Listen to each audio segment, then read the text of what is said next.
Thank you, Jose, for coming and talking. Awesome. Thank you, Marie. It's fun to do this interview because you're not only a pastor in the area, but you're also, for the next couple of weeks at least, you work with me at UBA until you move to Colorado. So I'm really glad to have you on the podcast and to hear some more about your story. Thank you for allowing me to be part of this podcast. And as you mentioned, yes, I am a pastor, Hispanic pastor, and also had the privilege to being part of this awesome UBA family, where what we say is true. We are better together. So especially getting these stories out, experiences from other Hispanic pastors, or other churches who are kind of doing the same collaboration with other cultures that we are at our church. So again, thank you, and look forward to the many collaborations in the future, whether here or Colorado. So Yeah, I was gonna say Colorado is not that far away. no, especially not through Zoom. So Yeah. So for everybody listening, can you introduce yourself? Give a little bit of context. You said you're a pastor here. yeah. Well, my name's Jose Perez. Been pastoring a Hispanic congregation for the past 9 years, and little small town that I had never heard of, north of Houston. The Lord called us out there to plant a church in a brand new community being established out there. We started working the area, doing events in the area, getting to build relationships with the subdivision, with all the new people moving in, and also part of the old city as well. But the main thing that we saw was that the context was in English and Spanish. So that was starting to create a little bit of a little wall or division. Mm. So we prayed and we decided to do everything, all the activities that we did out there, bilingual, both in English and Spanish, since I'm fluent in Spanish and English. Mhm. And we took that as an opportunity to kind of mend, relationships with them, or try to tear that wall down. Um, but that's where I've been for the past 9 years. We did plant the church. We're full. We're going full congregation and everything, both in English and Spanish. I am the Hispanic pastor, but I also work with the Anglo side as their associate pastor. So I work on both ends. And also, I work here at the UBA as well. So the same thing, admin, and then I also help with the Hispanic side as far as LT, CPC, any programs.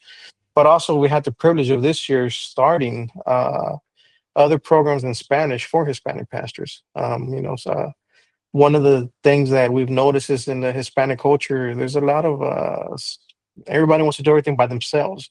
Mm. Not necessarily because that's what they want, but that's because the way they've been taught to do stuff. Mm. So we're trying to build communities, build relationships between other Hispanic pastors, so they can have a community where they can, just congregate amongst each other, talk amongst each other, Mm. pray for each other. But again, so that they won't feel alone, because again, God didn't.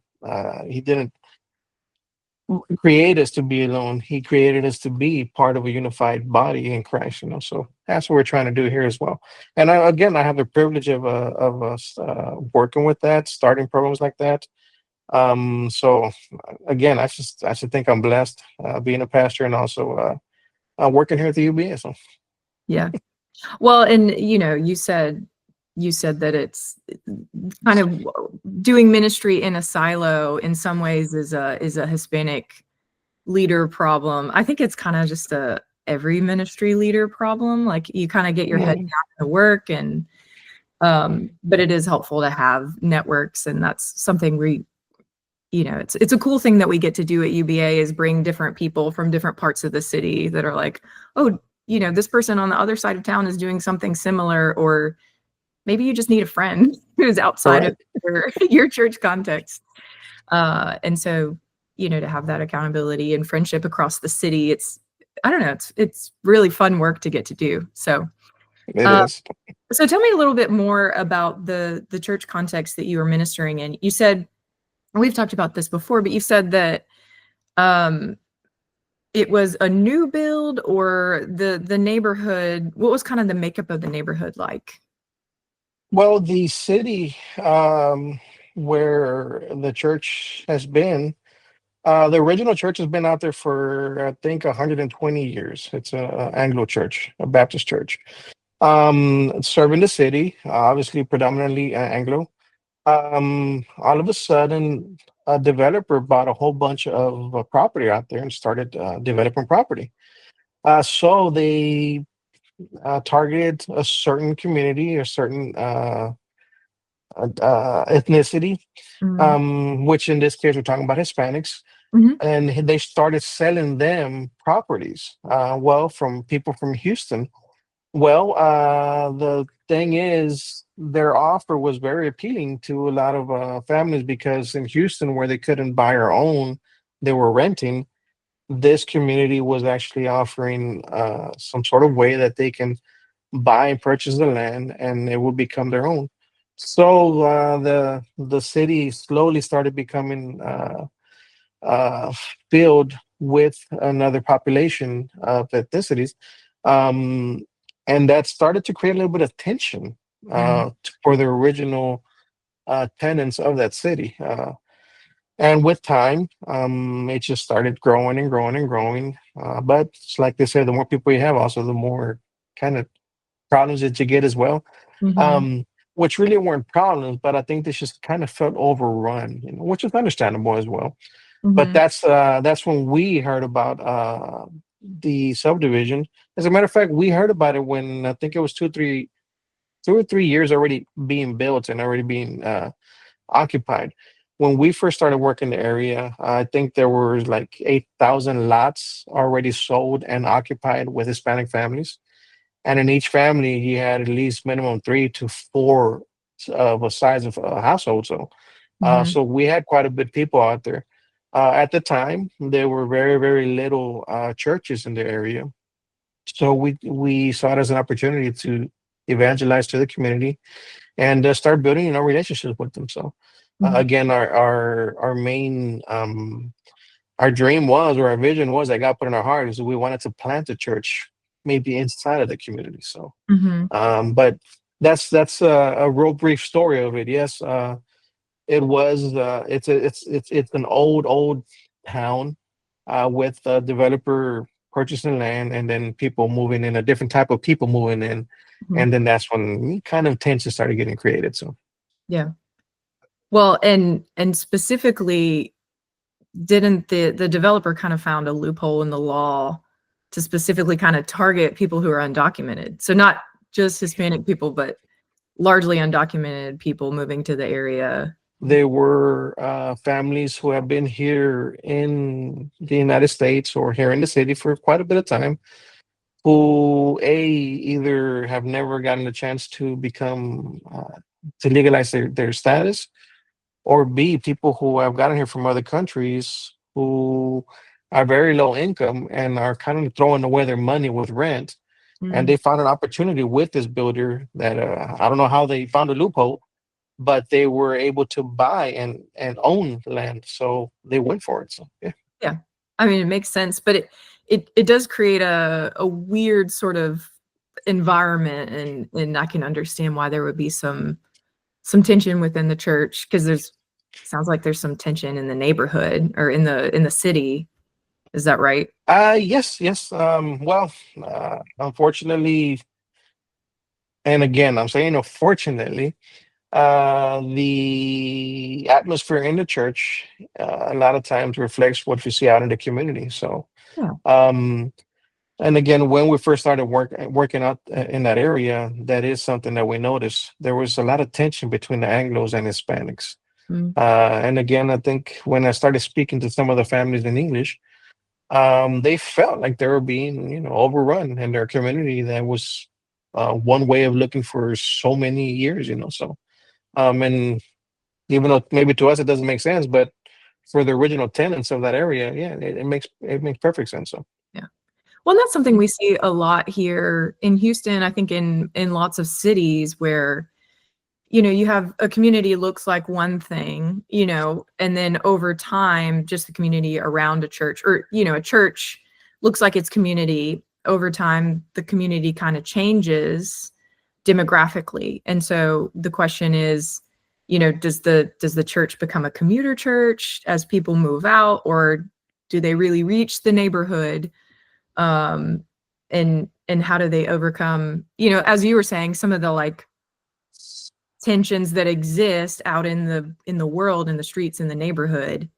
How do you prevent that from coming into the church, and how do you find Christian unity in a fellowship it's a divided context? Correct, correct. So one thing that we did is, again, we started doing everything in English and Spanish Mhm. for two reasons. One, we started noticing that the Hispanic families that moved out to the area, there was a lot of second and third generation children being Mhm. raised, which means the following: the parents or grandparents, first generation, second generation Hispanics, they still spoke a lot of Spanish to each other. But when we got to know the family, their kids, they spoke more English. So Mhm. we're like, okay, if I need to reach the children or the youth, they are more comfortable listening and speaking in English. But at the same time, I wanted to talk to their parents or grandparents. I needed to do the Spanish thing. So I'm like, okay, you know what? We need to be bilingual.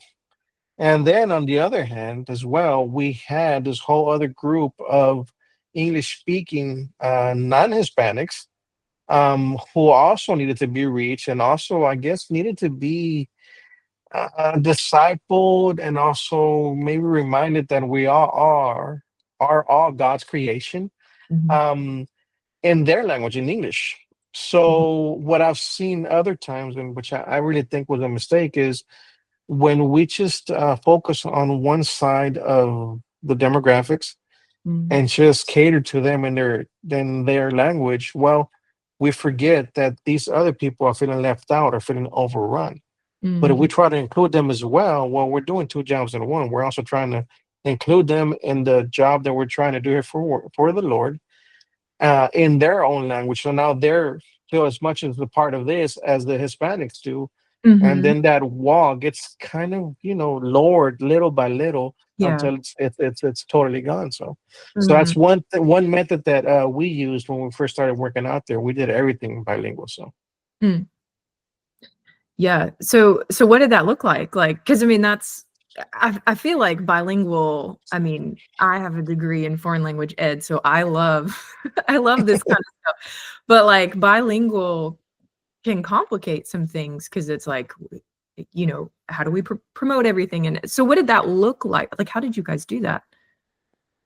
well, it was complicated, especially I'm second generation Hispanic. My first language is English.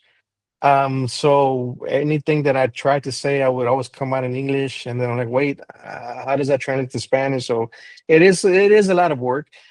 But again, I was just very adamant of anything that we advertised, like we did posters, flyers, in invitation, we would always put both languages under English and Spanish. I'm not a big fan of speaking first a sentence in English, then in Spanish, because I Mhm. think you lose some context sometimes. Yeah. But at the beginning, I was very careful trying to say, two or three sentences in English and then say the same thing in Spanish to both in both languages to both sets of people. But to be honest, I think we had more English speaking Hispanics, which was the younger generation Mhm. that we were reaching. So it was a little bit easier at most times for me Mhm. to speak because I would kind of read the audience. I knew who we were talking to. We do it maybe all in English. The times that we did do it in Spanish, again, I would try to use that method, not say a whole paragraph in English and translate it. So kind of separate two, three sentences to be able to give the full context in both languages. So, Mm. but yeah, I mean, it's works. Some mental gymnastics, especially if you're doing both. There you go. So how do you see God, or how have you seen God moving in in that context in your church? Well, when we first started, we didn't have a church. We Mm-hmm. were still in the community. Our vision was we wanted to plant something out there. Mm-hmm. As time went on, 6 to 8 months after we first started working in the area, we had a small group. Um, so we decided to start Bible studies at houses to disciple people that were coming to Christ. The problem was that the husband would say, "Yeah, here goes our house. You're more than welcome." Sometimes the wife would be against it, or vice versa. Sometimes the wife would say, "You're more than welcome to use our house." The husband would not. Until the local church out there heard of us and actually started noticing what we were doing. And the main thing that they noticed, because it was an Anglo church, is that we would do everything both in English and Spanish. So they Mm-hmm. kind of saw what we were doing on purpose. So when their leadership approached us, they offered us their gym. They asked us, "Where are you guys having your services or discipleships?" And we're like, "Well, we're having problems with that." So they offered us their gym, and we used it for 2 months. During those 2 months, I purposely started going to their services in English, Mm-hmm. just to try to get to know their context, their congregation as well. And what I did notice is, yes, there was the same type of feelings of, "Hey, we're getting taken over." But listen, we're finding out that they're not very different from we are either, from who we are. They speak a lot of English and they're trying to learn their language. um, what do we do to kind of make our church look like the community? We're like, Mm-hmm. so, and then I started talking to them, started sharing the stories of the immigrant families that are moving there. And again, they found out that they are not too different from their own, even though they're another culture in English. So slowly they started hearing the stories, and slowly they started praying, and God allowed for a vision to form inside the church. 2 months after we started using their gym, their lead pastor came to us and said, "Jose, we have a vision that we want to share with you guys. We want to help the community. We want for you guys to grow, to help you guys minister to their families, but we want to invite you guys to be part of our family." And he's like, "What that means is this, though. A lot of other pastors have come to us and asked us to use our facilities, but they want to be their own identity. We don't want that. We want for you guys to be us. In other words, one church." So Mm-hmm. the slogan is "one church in two languages." Mm-hmm. For the purpose being, he goes, "We hear what you guys are doing. We don't want for the community to see an English or a Spanish congregation. They want them to see one congregation in two languages, one family." And he Mm-hmm. goes, "I think that would further help what you guys are doing, which is that wall that divides both languages and both sides of the community.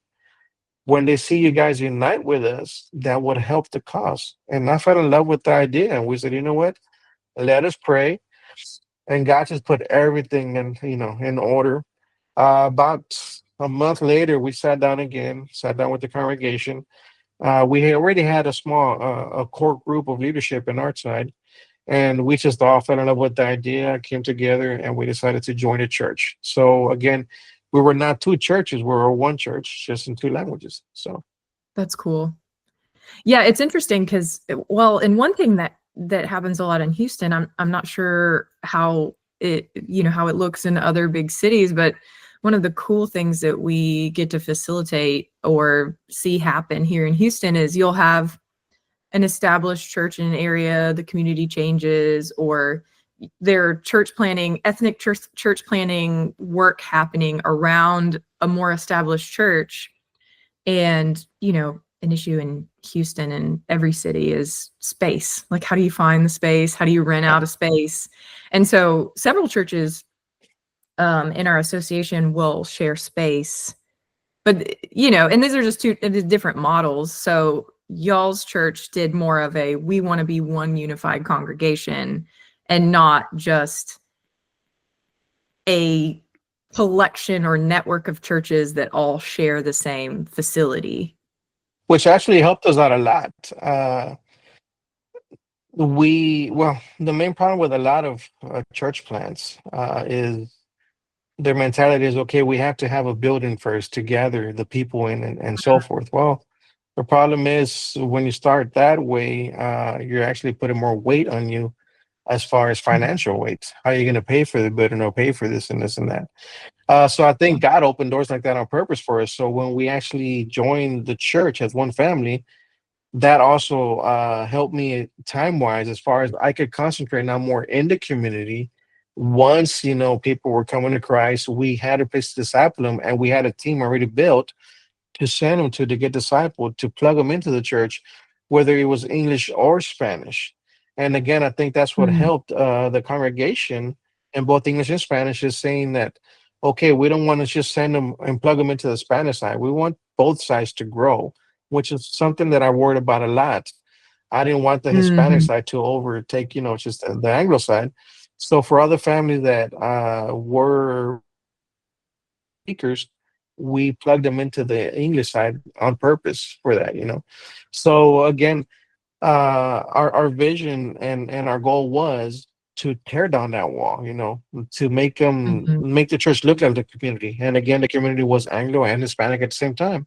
So that's what our congregation was looking like for since the beginning. So Yeah. Do you have any specific stories you could share that sort of highlight some of that? Because you say you've seen that wall of hostility come down within the church. it, believe it or not, it's very, very hard. It's very hard to Mhm. say you're my brother, you're my sister, and then in times of needs or times of struggle to actually show that. Mm. So over the years, the relationships were being formed between both cultures. Um, God works in mysterious ways. I don't want to say it was a coincidence, but I think over time, God started putting that in our hearts and in our minds, that we are one family. So recently, as I know everybody's heard, with this government, the issues, especially immigration issues. Well, the area that we have our church at is predominantly undocumented, the residents. And again, our church lives like the community, so we serve a lot of those families in our church. They're part of our church, they're part members. Um, there were stories that area actually got affected a lot by immigration, ICE, and everything. A lot of families were scared to come out of their houses, even attend church. So it was an on-off thing. There was a lot of stories, a lot of false information, a lot of times. So that affected us a lot. But is one story in particular that actually touched my heart. There was one Sunday that we were having service. During Sunday school, we were just, uh, people went in. We got a phone call from one of our church members saying, Pastor, there's two cars outside who got stopped. They got pulled over, and I think they're getting arrested. We think it's ICE. I'm like, oh my God. I was inside getting prepared for service. It was maybe 5 minutes, 10 minutes till our service started. So I just tell the person, I said, listen, just go ahead and come in. I'll go outside and I'll check on the families, because I asked them, are they some of our members or do you recognize them? And she's like, no, I don't know who they are, but they pulled them out. I said, okay. So instantly, I get my pastoral side comes out. I want to go and help. I go towards the door. Two of our ushers, who are from the Anglo side, see me and they see my face. I guess it goes, Pastor Jose, what's wrong? Do you need help? So I share with them. I said, I'm not sure what's going on. Two cars are outside. They got pulled over. I don't know if it's this whole immigration stuff or what's going on, but I'll go outside and I'll investigate. So they're like, okay, we'll be here. Let us know what you need. I'm like, okay. So I go outside. I see the officer. I do see two families being detained. I respectfully go to the families and I ask if they're okay or if they were looking for us. They don't answer. And then the officer looks at me. It wasn't ICE, it was just a police officer, the local city. but I just introduced myself, said I'm the pastor of this church. If you need help with language, translating, I'll be more than happy to help you out, or I could get one of our guys. And Mhm. she very, very nicely said, "No, thank you for your assistance. We have it under control." I said, "Okay, no problem." Um, that's all the information I could get. I did see that the two families, I mean, their faces were scared. All the stories going on. Mhm. So I go back inside to our church afterwards. The two ushers that we had, they're like, "Pastor, what do we do? You've already trained us on what happens." And at that time, there were stories of ICE going into the churches and taking people and this and this and that. Again, a lot of false information. So they're like, "Pastor, you already told us uh, what to do in this case, or other instances. Do we follow that protocol?" I said, "Listen, yes, let's go ahead and lock all the doors. That way, if they come into the church, they come in through here. And just do me a favor, just ask them if it's what we think it is. If we can just go ahead and, kind of tell our congregation what's going on so there won't be chaos and, everything will be orderly." To which they respond to me, "Pastor Jose, don't worry about it. We will protect you guys as much as we can, because again, you have taught us that we are one family here, and Mhm. we feel and we hurt when that side hurts as well." I just came to tears. I'm like, wow, Um, I go upstairs, and unfortunately, there was a lot of little kids looking out the window, and I listen and I hear, "Oh no, ICE is here. They're going to deport us." I'm like, "Oh my God." Uh, I thought about it. I said, what? I can't blame them. Stuff is going around in the neighborhood. These stories are being heard. Some were true, some were not. But I'm like, "Listen, guys," I said, "no, it's not what you think it is. Just please just go with your parents and, don't worry about it. Let's just continue with our service." So they go inside, and then I look around, and there's another group looking out some windows. I'm like, "Oh my." So they were worried, so we go back to our services. As we're in service, we're in worship. Uh, I think I get like a little panic attack or something. And I start thinking, I said, "Oh my God." And I said, "God, help me protect the families. What if this is what, we've been preparing for?" I said, "Well, how do I help the families? So what do we do to protect them?" Because Mhm. again, I know the stories and why they're here. And I get a little panic attack on the second song of worship, and I just go to the back and I come to my knees and I couldn't breathe. I'm struggling. I said, "God, protect us, protect the families, please." So my wife walks in, and then some other church members, and they ask what's wrong. They bring me water. Somehow I was able to calm down. I go up there, preach, give the benediction, and then after our live stream is over, my whole body just gave out. I'm like, "Oh my Mhm. God," like I had been run over, or been, I don't know, hit by a train or something. Yeah. And then everybody sees me, "Pastor, what's wrong?" And I'm like, "I don't know. I have no Mhm. idea. I think I just stressed out too much, and I had a panic attack, anxiety attack." Um, and after that, they sat me down, and I started thinking about it. I said, it hit me. This Mhm. community is really going through some struggles. They're really being targeted by what's going on. And even though the government said that they were going after violent criminals and so forth, we saw where there were a lot of innocent people who were also part of, the arrest and this and that, that they did absolutely nothing, as far as violent activities and this and that. So and I just got word, I guess, that wow, what if our church members here at church actually suffered through something like that? So I think that was a pastoral side of me again, trying to protect our community and protect our church congregants. Mhm. And it got to me. It got to me. But if anything, on a positive note, what now thinking about it, I think that what touches my heart the most is that the Anglo side was actually willing to protect and help, in the legal side or whatever they could do, the family that we formed at that Mhm. church, which is Yeah. both English and Spanish. So, That's one of the reasons why, I wanted to talk to you because, you know, I being a pastor is already hard enough.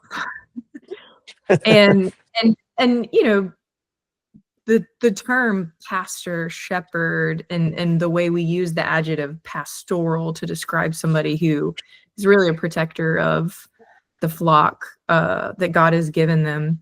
I think a lot of the rhetoric and just some of the stuff that has happened is just adding some extra weight that might not be necessary, highlighting the effect that it has, not only in communities that have Hispanic people, but also just among our brothers and sisters who are believers, or just trying to live life, do church together, and for other pastors that are pastoring over Hispanic churches or churches with Hispanic people in it, whichever way it looks. It, it's a complicated time. It is. It's cool to hear the unity that has formed over time. That, I mean, doesn't sound like it was very natural. What was the transition like as the Hispanic, kind of what was a church plant, Mhm. sort of came into this older established Anglo church? What was that transition like? Well, yeah, it wasn't immediate. It wasn't easy either. Um, One thing that I always try to concentrate on, especially on the Hispanic side, is listen. This is now our house. We were invited into his house. Not only invited, we were given, room here, to be part to share. Just like our own personal houses, we take care of us. This is a place that we need to take care of as well. Mm, Because again, this is ours now. mhm, But again, you have to remember this is not just us here. There's other people. We have to communicate with them. We have to, congregate. We have to uh, be able to worship with them. So what we started to do is we started offering ESL classes for the Hispanics, so they could learn the basics, how to communicate in English.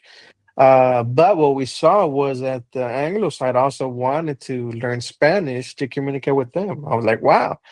So we oh, started giving both English and Spanish classes, oh, that's super um, cool. we, and I think that helped a lot. Every activity that we had, which is we had our fall festival, spring festival. So let's say we had some lunch or any kind of fellowship that we had, we were very careful to always include both sides. Mm. And again, I think that's what actually created that unity between us. So um, it wasn't easy, but as time went by, they started seeing, hey, you know what? When we have an activity, I can't expect to see Jose and his family there as well as Mike and his family there, or Marie and her family, and Carlos, and so there was Mhm. always unity between them, so. And I think that's what actually helped us form the unity that we had at that church. So So I imagine pastoring in a context where, in all likelihood, if you're really reaching the neighborhood, there's a good chance that a large portion of the Hispanic side of your church may or may not be documented. They may not be here in the US legally, or they may have lost their legal status somewhere along the way. Um, how do you navigate that? um, well, again, I have to remind you, I had never heard of the area where we were working at. Uh, Yeah. As a matter of fact, it was after Hurricane Harvey, I believe, that we got called to work in that area. We got to know the community, and yes, it was largely undocumented. We got to hear their stories, the reasons why they're there. Very heartbreaking stories a lot of times. Um, but then I also got to hear the opposition of why people were actually mad that certain types of people are moving there and what's making the community look like so far. Um, I think that I could give you a specific example of opposition that we went through was Mhm. when the invitation was actually given to us to join the church and to make it look like the community. There was a family more to say, there was a female lady um, who asked me a specific question that kind of caught me off guard. She said, "Okay, Jose." At that time, I wasn't known as Pastor Jose because I wasn't their pastor yet. But they're like, "Why are you even here planting a church with these people? I'm sure those people are where you live at as well. How come you don't just plant a church near your side of town?" You were pretty far Um, away actually from the I church live, con. yeah, I Yeah. live an hour and a half away from it. So yeah, again, I had never heard of the place. So I think about it and I'm like, you know what? I said, well, I am far away. I'm traveling an hour and a half to this area. And yes, the same type of people that I see here, yeah, they're on my side of town as well. Mm, And again, her question is, Jose, how come you don't plant a church on your side of town? Why do you have to bring this to us? So I was very, very careful not to take that personal. Um, mhm, and I thought about my words and I just remember I said, God, just help me. What's going on? And it was easy. He goes, just tell her it's me. So I'm like, mm, okay. So I said, listen, I said, I don't have a good answer for you. The only thing that I know is, again, I had never heard of this area. God sent us here. God put mhm, these people here. God opened this church for us. So I think that that's not really a question for me, but more for God. And are mm, you willing to ask the big guy, hey, why is this man here? Uh, and again, I did it very respectfully, mhm, very, intentional. And the people who were around, they saw and heard that, and they're like, "This lady, she's usually like that, but people actually snap at her back. You were different. You were respectful." And then the answer to your question, really, none of us could go against that. When we said, maybe that's a question for God. God's the one that sent us out here, so ask Him that because I don't have an answer for you, except mm, for, okay, God, just put this in our heart, and we just want to obey. Um, so that was one example I could give you that there was opposition there, even within the church. Within the church. Now, on the other side, I could tell you something else as well. Um, when we first started working on an area, and the news came out that the church wanted to include us as part of their family, there was a lot of negativity from Hispanic pastors as well. They're like, "Oh, Jose, don't do it." They mm, say that at the beginning, and then they just make you feel like a little stepchild, or they mm, use us and so forth, and this and that. mm, And I would hear them, but I'm like, not feeling that.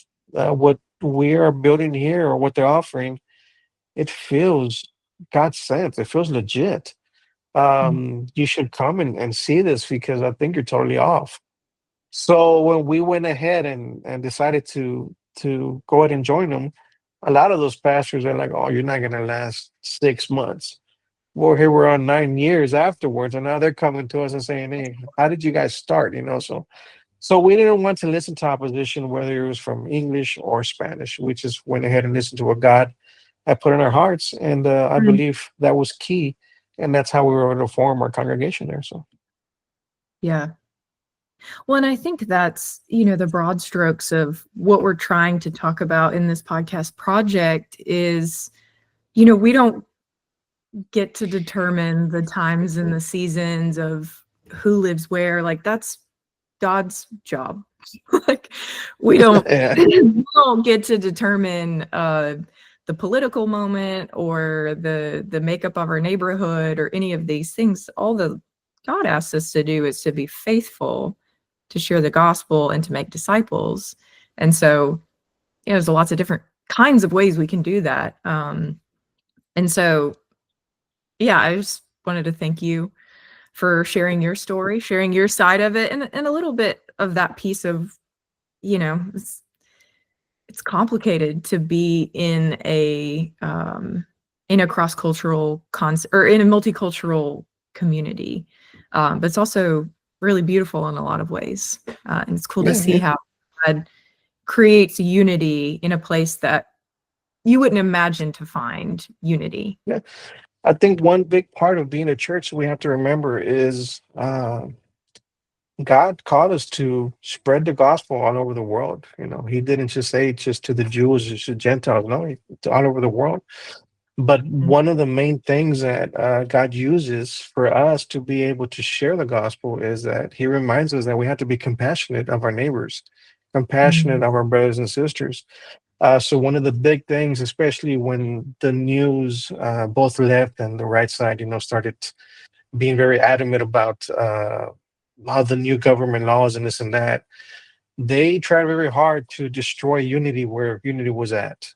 mm, um, my job as a pastor in Spanish and English was, listen, guys, uh, part of part of those people that they're talking about are people that we call brothers and sisters. We mm. can't allow politics to destroy what we already joined here. I mean, Yeah. what we have already formed here.